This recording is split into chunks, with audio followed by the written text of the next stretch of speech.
এগুলো তো দেখা যাচ্ছে যে বাংলাদেশের সবচেয়ে বিপদ সংকুল জনপদ যেটা সাতক্ষীরা। আমি এই সাতক্ষীরার এভাবে বলি, সাতক্ষীরা হচ্ছে মায়ানমারের রাখাইন, এই সাতক্ষীরা হচ্ছে ভারতের কাশ্মীর, এই সাতক্ষীরা হচ্ছে চীনের উইঘুরি, এই সাতক্ষীরা হচ্ছে মধ্যপ্রাচ্যের ফিলিস্তিন, ফিলিস্তিনের গাজা। অর্থাৎ এই উক্ত এলাকাগুলো তো যে পরিমাণ অত্যাচার করা হয়েছে, সাতক্ষীরা শুধু একটা ডিস্ট্রিক্ট যদি অবলোকন করা হয়, আমরা কোনো ডিস্ট্রিক্টে নাই হাবিব সাহেব, আমরা কোনো ডিস্ট্রিক্টে নাই। আমাদের কোশ্চেন ছিল যে ডিস্ট্রিক্টের কথা বলছি না, আমি উদাহরণ দিচ্ছি আমার এলাকার। তাই একটা এলাকার উদাহরণ দিতে যেয়ে বলছি যে সেখানে হেন অন্যায় নেই যেটা করা হয়নি, যার কোন নাগরিক সিটিজেন ফ্যাসিলিটিস যেটা সাতক্ষীরা বিরোধী মতের কাউকে দেওয়া হয়নি।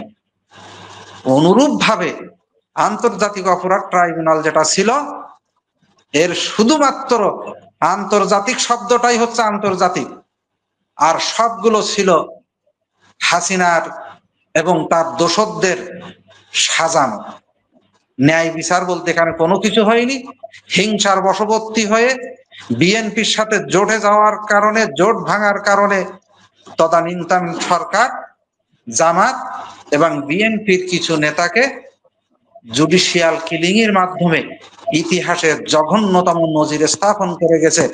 হয়তো পৃথিবীর ধ্বংসের শেষ দিন পর্যন্ত এ ধরনের বিচার পৃথিবীর কোথাও। তাহলে আমরা যেটা শুনলাম, আমরা যেটা শুনলাম যে আমাদের যদিও আমাদের জন্ম ৭১-এর অনেক পরে, আমাদের ১৯০০ পরে, তো আমরা যেটা শুনলাম যে এমন প্রমাণিত আছে যে নিজামী সাহেব বা এমন কিছু কিছু ব্যক্তি আছে যাদেরকে প্রমাণ আছে যে তারা আসলেই ওই সময় রাজাকারের যে লিস্ট ছিল সেখানে নাম আছে, বা তারা এই ধরনের অভিযুক্ত ছিলেন। মানে আসলে কি, মানে তাহলে ওইটা কি আসলে মিথ্যা, নাকি হয়তো সবাই নাই কিন্তু কিছু তো ছিলেন, এটা তো আপনি তো বিশ্বাস করেন নাকি? আমি একটা জিনিস এখানে বলি, আজকে যেটা হলো ঢাকা ইউনিভার্সিটিতে যেটা হলো, এইটার প্রমাণ কতটুকু আছে? আদালত তো এটিএম আজহার সাহেবকে দুদিন আগেই তাকে মুক্ত করে দিয়ে বলছে যে তার প্রতি অন্যায় করা হয়েছে। তার মানে তার প্রতি অন্যায় মানে এর আগে সবার প্রতি অন্যায় করা হয়েছে, এটা আদালত বলছে, আমাদের কথা না। সেই জিনিস যাওয়ার পরে খুবই হাস্যকর, নিজামী, মুজাহিদ, সাইদি, সাকা তাদেরকে রাজাকার বলতেছে। পিসি ছেলে যে হয়তো 2000-এর পরে জন্মগ্রহণ করছে কিনা আমি জানি না, এই সাদিক কায়েম, তারাও বলছে পাকিস্তানি, তারাও বলছে পাকিস্তানি। তাহলে এরপরে এই জিনিসটা যে ষড়যন্ত্র, কনস্পিরেসি, হোমমেড, উদ্দেশ্যমূলক ভাবে করা হয়েছে, আর কোনো প্রমাণ লাগে? একটা কথা যুক্তি লাগবে। এখন স্লোগান হয় ঢাকা না পিন্ডি।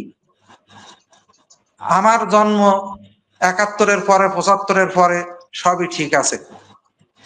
জন্মগতভাবেই আমি রাজনৈতিক সচেতন, জন্মগতভাবে। অর্থাৎ আফগানিস্তানে যখন যুদ্ধ হয়েছে তখন আমি শিশু, তারপরেও আফগানিস্তানে আমি আল্লাহকে দেখেছি, এই বইটা আমি পড়েছি ওই সময়। তখন হয়তো আমি ক্লাস 2 বা 3-তে পড়ি,